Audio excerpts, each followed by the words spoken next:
This video is sponsored by Squarespace. What's going on, guys? Vincent here from thecreativedojo.net. Hope you guys are staying safe out there. In this video, we're going to be talking about a new feature in After Effects as of version 17.1 or the May 2020 update to After Effects. They finally added the tapered strokes feature into After Effects, finally after many years of requests. Basically, in the past, people have been doing a lot of weird hacks and rigs for this kind of stuff, like 3D strokes or third-party plugins or built-in effects or text animators. Basically, now we have this feature native within After Effects in shape layers. And so we're gonna take a look at that today and how to build this quick little accent, little swirl stroke right here, right within After Effects. Very simple. Let's go ahead and get started. So here I have pretty much the same composition here. We have this nice little sphere, kind of comes up, nice little stretch right here for this kind of fake motion blur. Spins, drops, expands, and then shrinks away and goes away. So pretty simple. I want to accent this using the new strokes in After Effects. Let's go ahead and hit G on the keyboard or go to the pen tool right here. And the first thing I'm going to do is I'm going to go ahead and make sure that the view show layer controls is turned on just so I can see more of what I'm doing here in After Effects. And so I'm going to go ahead and hit the fill button right here. Make sure that the fill is set to none. Hit OK. And make sure that the stroke is set to some solid stroke right here. And I'm setting it to about 30 pixels and it's set to white right now, but it doesn't really matter what it is. And this can be useful for like ribbon animation, text animations, any sort of, string type animations. So I'm gonna go ahead and make sure that nothing is selected, right?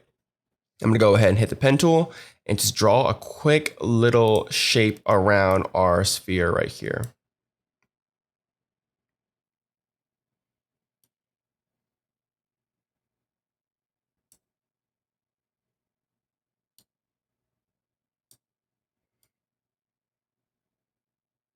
It doesn't need to be perfect. You can go ahead and fine tune everything. If you hit V on the keyboard, you get this little arrow right here and you can kind of just fine tune the handles, get it looking nice and smooth and kind of adjust the handles. I'm gonna go ahead and call this shape layer stroke. And so once you're happy with the actual path of your stroke, let's go ahead and dive into the new features here under shape, under stroke. And we have this new taper option right here. And so effectively, we have a few parameters. We can view things as percentages or by pixels. I like to view things as percentages. And basically, we have the start length and end length, basically saying, so how much of the total length do you want tapered? So you have the start of the taper and the end of the taper. And if we want 25% of the length to be tapered at the start, we can do that to 25%. If you want the end to be 25%, we can also do 25% taper at the ends. So that's pretty much effectively what it's doing. And I'm gonna go ahead and shut off the controls.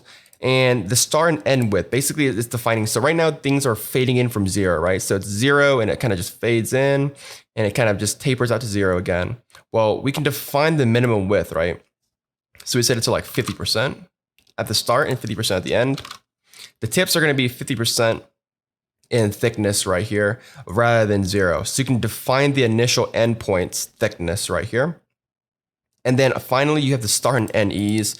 The way I think about these parameters is that it's more of like shifting the bias or shifting the threshold. So right now, things are kind of just tapering in a linear fashion.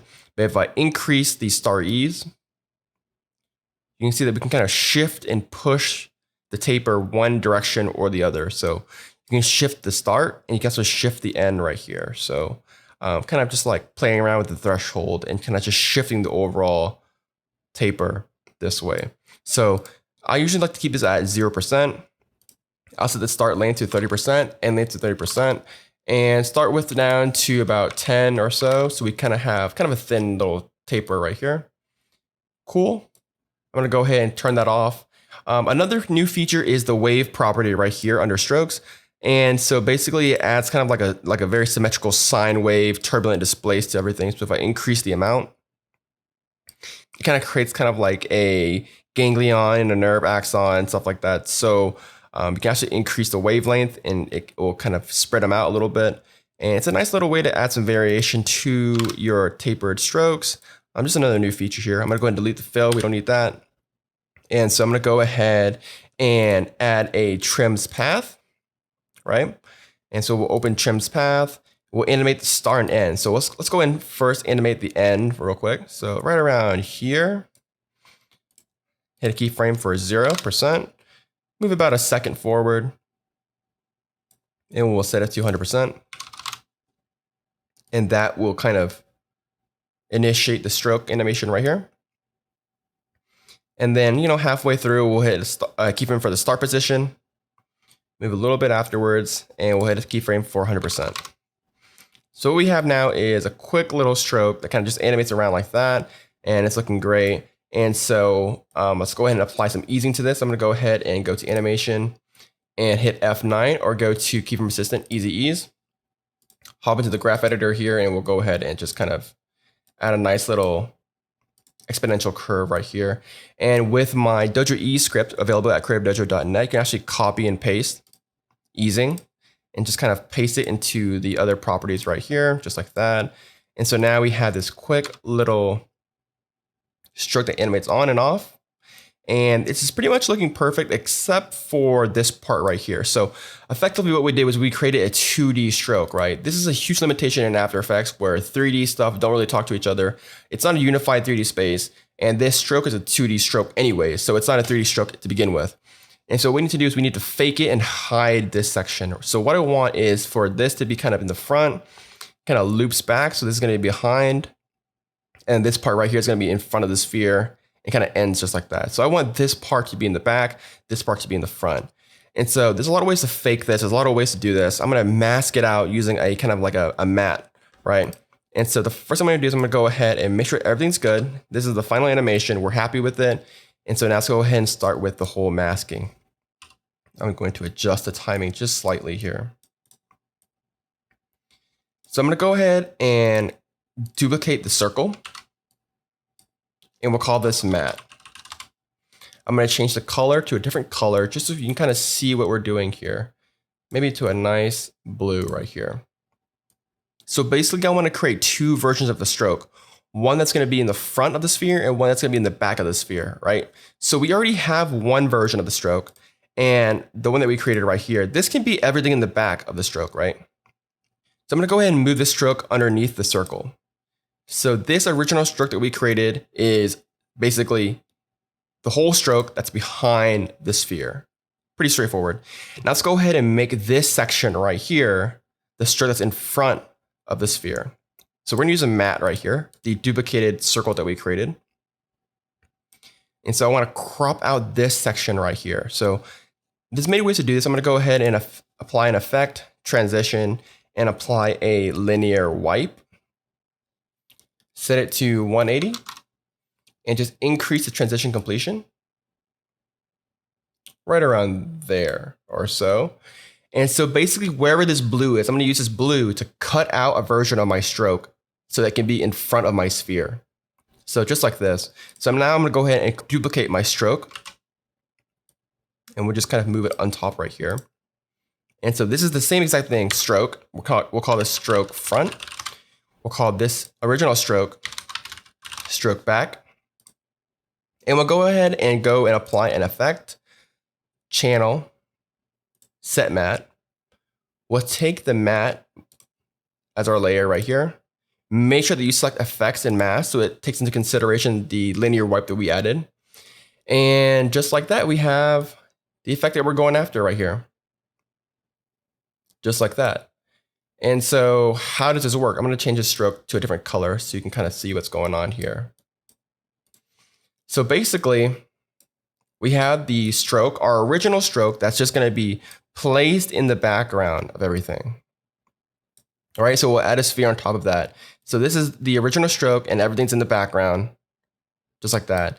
Now we want this little piece right here to be in front. So we'll go ahead and create another stroke and we're going to crop it using our matte right here.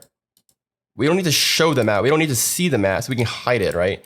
But the blue areas where we're pretty much cropping, and we're going to crop our second stroke to that area right here that is yellow. So we have the original stroke in the back and this small little section of the stroke in the front. We've put above everything right here. That's colored yellow. We'll change it back to the original color. And this is just one little hack that you can create. You don't have to use linear wipe. You can use like another shape layer. You can use a radial wipe. You can use pretty much anything. Basically, you just need to find a way to crop the section that you're interested in.